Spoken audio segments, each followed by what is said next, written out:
Bonjour à toutes et à tous et bienvenue dans cette nouvelle vidéo. Alors aujourd'hui on lance un nouveau concept sur cette chaîne, un concept de mini interview. Donc on aura 10 minutes top chrono avec Isabelle pour parler d'un sujet précis.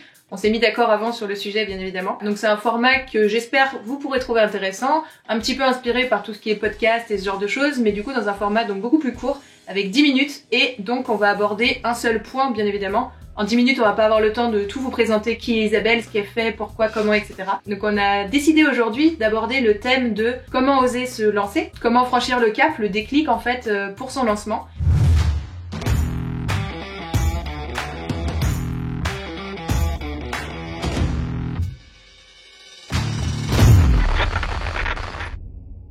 Isabelle est lancée depuis pas longtemps en tant que photographe. Depuis septembre 2020. Enfin, je vais dire, le temps de faire tous les papiers, c'était plutôt octobre. Mais voilà, c'est vraiment très récent. Et donc, tu fais portrait, Je mariage. fais du portrait, du mariage, tout ce qui est un petit peu lifestyle, maternité aussi. Un peu de studio à domicile, tout ça. Donc, plein de choses. Donc bien évidemment, si vous voulez en savoir plus sur son travail, etc., donc vu que c'est pas le sujet de cette vidéo, ce sera dans les liens en barre de description. Et donc on va lancer le chrono et on va aborder donc cette question, ce sujet qui, je pense, derrière la caméra, peut-être ça vous a traversé l'esprit, peut-être vous êtes passé par là aussi. Peut-être que vous voulez vous lancer aussi et que vous osez pas. Et donc on va papoter un peu de tout ça ensemble et peut-être vous donner quelques conseils si vous aussi vous osez pas encore trop franchir le cap de vous lancer. T'es prête? C'est parti. Première fois qu'on fait ce concept, hein. On sait pas ce que ça va donner, hein.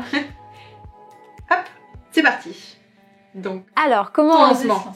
Mon lancement. Alors déjà, c'est quelque chose que j'ai réfléchi déjà très longtemps à l'avance. Il faut savoir que j'ai commencé à avoir l'idée de me lancer en tant que photographe professionnelle depuis 2018. Je me suis lancée vraiment qu'en 2020, donc ça fait un petit chemin entre deux. Il y a quand même 2 ans qui sont écoulés. Et entre deux, ça m'a permis d'acheter déjà du matériel, de me former, de regarder plein de tutos sur internet, des vidéos, des formations. Enfin, faut pas se lancer en fait sans avoir déjà des bases. C'est pas parce qu'on aime la photographie qu'il faut directement se lancer. Il faut quand même réfléchir un minimum à son projet, à tout ce qu'il peut y avoir derrière. Déjà dans quel domaine se lancer, parce que la photographie, mine de rien, c'est vaste. c'est très vaste, voilà. C'est rigolo parce qu'on n'a pas du tout eu le même début, le même lancement. Moi, c'est arrivé un peu par hasard. Toi, t'as hyper réfléchi ton projet avant et tout, donc c'est hyper intéressant de voir. Et donc voilà, ouais. Donc j'ai très réfléchi. Toi, t'as voulu faire les choses bien dès le début. Voilà. Pour gagner du temps peut-être pour la suite ou pour gagner du temps, pour être aussi plus sereine, ouais. Parce que il y a quand même beaucoup d'administratifs. On pense pas à tout ce qui est administratif. Mine de rien, on se dit on va se lancer comme ça, mais non, il y a aussi l'URSSAF à penser, il y a tout ce qui est travail, qu'est-ce que je vais faire si je me lance à temps plein, est-ce que je vais gagner ma vie, est-ce que je vais gagner ma vie, voilà, c'est ça. Toutes ces petites questions, mine de rien, qu'on pense pas. Et... C'est vrai que moi j'étais déjà lancée, mais dans un autre domaine à la base. Donc la photo, ça m'est arrivé un peu par hasard dessus, mais c'est vrai qu'en effet, j'avais déjà fait tout le cap d'administratif et tout, j'étais déjà lancée là-dessus, on va dire. Après, il y a aussi tout ce qui est parents, tout ça. Enfin, moi, c'était quand même assez compliqué dans ma famille parce que tout ce qui était photographie, ils voulaient pas en entendre parler. Tout ce qui était artistique, en général. Je pense que ça t'a un peu freiné, justement, le regard de ton entourage, les proches et tout, pour ton lancement. Enfin, tu pensais justement à ce que les autres allaient... J'avais un peu peur, en fait, de savoir, de leur dire, j'arrête l'enseignement, parce qu'avant, j'étais professeure d'anglais. J'arrête l'enseignement, qui était quand même un métier stable, même si j'avais pas eu mon concours, etc., que j'étais que contractuelle. Il manque de profs d'anglais, donc forcément, c'est un métier stable, c'est comme un CDI presque. Et comment quitter ça, en fait, pour se lancer dans un métier où tout est... On vit un petit peu au jour le jour, quoi. C'est les clients qui vont nous choisir, qui vont venir chez nous, et il faut qu'on leur plaise aussi. Donc, il faut aussi, du coup, se créer un portfolio, parce que si on se lance et qu'on a rien à montrer, les clients ne vont pas venir. Enfin, clairement, voilà. Oui, c'est ça, il y a tout un projet à monter derrière. C'est ça, donc en fait, j'ai profité aussi de ces 2 années pour faire des petits shoots avec des amis, rencontrer des personnes. Déjà me former, tout ce qui était technique, du coup, forcément, je regardais des tutos, mais il faut pas regarder que des tutos, il faut aussi mettre en application. Et donc, ça a permis aussi, de voir ce qui nous plaisait, ce qui me plaisait, ce qui me plaît pas, vers quoi je voulais tendre et tout. Et qu'est-ce qui a fait que tu as voulu te lancer dans la photo en tant que professionnel et pas rester à faire... parce que c'est tout à fait possible aussi. Souvent, c'est vrai qu'il y a les gens, ils font « oui, je suis que photographe amateur, lui, il est professionnel ou pas ». Non, faut pas dénigrer les photographes amateurs, c'est juste quelqu'un qui décide de pas en faire son métier, contrairement à un professionnel qui décide d'en faire son métier.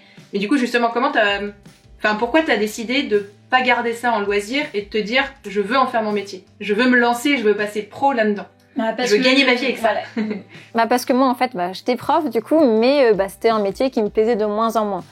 Donc j'aimais ma matière, mais par contre j'aimais pas tout ce qui était les à côté de l'enseignement, tout ce qui était administratif, gérer les parents, gérer les enfants, faire la police, gérer tout ce qui était tous les soucis de l'enseignement. Et je pense que beaucoup d'enseignants risquent de se retrouver aussi un petit peu dedans. Et c'est pour ça peut-être qu'il y a aussi beaucoup d'enseignants qui finalement se reconvertissent aussi en photographe quand on y pense. T'as le côté social encore, voilà, si tu fais ta photographie sociale, bien sûr. Oui, il y a le côté social, mais voilà, je pense que du coup c'est aussi le ras-le-bol et de se dire j'ai envie de prendre du temps pour moi, il faut aimer l'entreprise, parce que franchement, c'est vraiment un taf en soi, mais il faut vraiment tout gérer de A à Z. Il faut aimer ça. Faut aimer ça. Ouais. Sinon, à long terme, on pète des câbles ou on fait des choses mal et ça nous retombe dessus. Donc. Mais moi, j'ai toujours aimé justement tout ça. J'ai fait un bac éco, donc moi, gérer tout ce qui était chiffre d'affaires, etc., ça m'a toujours passionnée. Et mine de rien, c'est peut-être aussi un déclic. Après, je pense qu'il y en a qui sont plus à rester dans quelque chose qui est sécurisant, salarié, etc. Et d'autres qui veulent vraiment s'investir. Donc déjà, si vous avez envie de dire la fibre entrepreneuriale, lancez-vous aussi, quoi. Mais toi, c'est parti d'un désir de réorientation, en tout cas. Ouais, c'est ça. Tu t'es dit, je veux changer de métier. J'aimais aussi la photographie. Je voulais faire depuis toute petite, en fait, je voulais faire un métier créatif, que ça soit styliste, ou alors, faire de la photo.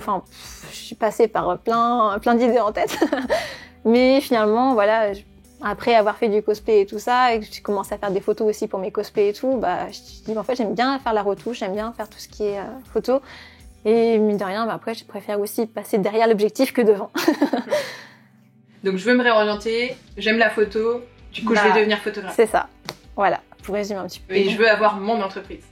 Aussi, je pense que c'est aussi une petite fierté aussi de se dire, j'ai mon nom maintenant je suis une entreprise à moi-même. Et pourquoi pas après aussi avoir des photos qui sont récompensées, qui sont reconnues par d'autres personnes et tout. Je pense qu'on a tous notre petite fierté quand même. Donc voilà.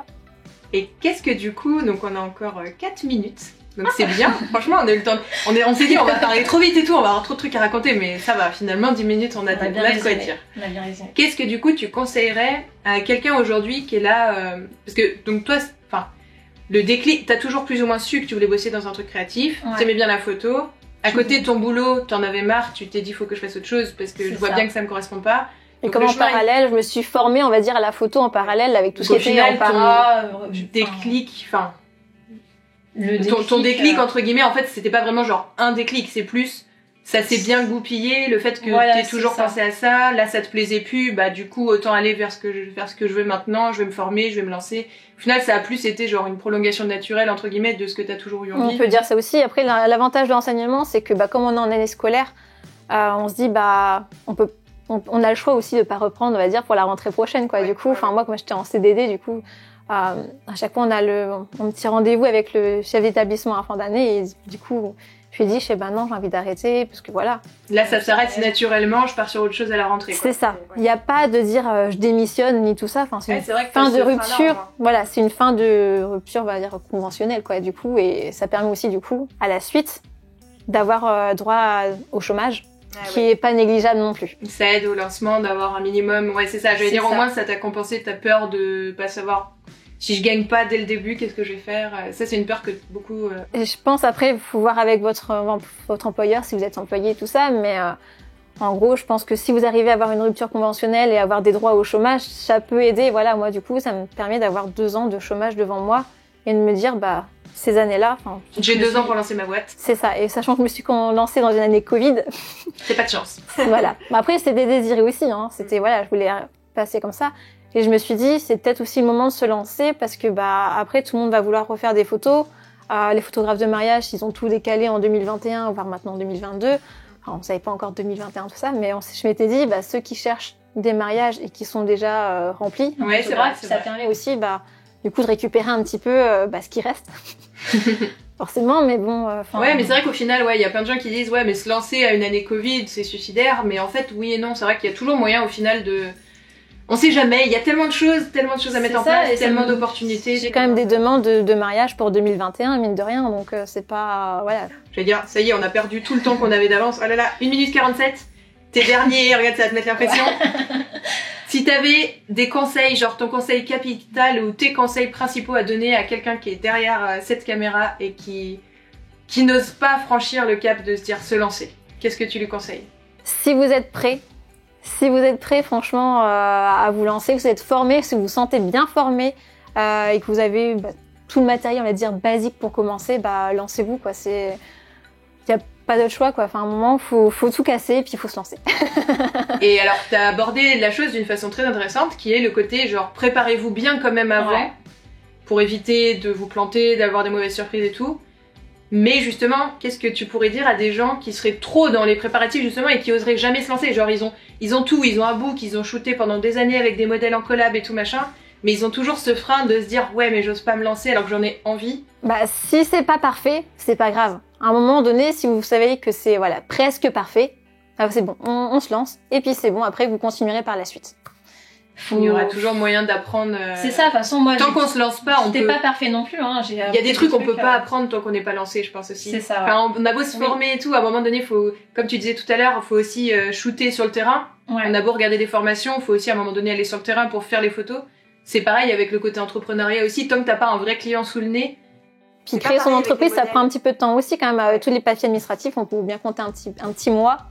Donc ça vous laisse un petit peu le temps de créer tout ce qui était site internet et tout ça avant, et voilà, après quand c'est prêt, hop, on se lance. Et c'est parfait. Il reste 7 secondes. C'est top. Il reste plus qu'à... écoute, je sais plus quoi dire. Non mais c'est... Ça met la pression ces histoires. Voilà. Voilà, c'est cool. Qu'est-ce que t'en as pensé de cette mini-interview, d'avoir un temps aussi restreint? Non, on va vraiment à l'essentiel de la chose finalement, et on est plus synthétique. Ouais, on raconte moins notre vie, on va plus, du coup, ça donner des petits conseils, voir les trucs les plus importants, quoi. Je suis sûre qu'on reverra la vidéo d'ici à ce qu'elle sorte, je suis sûre que tu pourras te dire « Ah, il y aurait eu ça à dire, il y aurait eu ça à dire, mais c'est inévitable. » Après, je pense que... T'es allé droit à ce que tu... Faut pas non plus en dire trop, parce que ça sert à rien. Chaque cas est différent aussi. Ah oui, là, on le rappelle, c'est vraiment juste interview, donc retour d'expérience. Au final, comme on l'a très vaguement dit tout à l'heure... dans mon cas, n'a tellement pas été pareil du tout. Ma préparation, ni rien non plus. Donc justement, c'est ça qui est super intéressant d'avoir ton point de vue sur...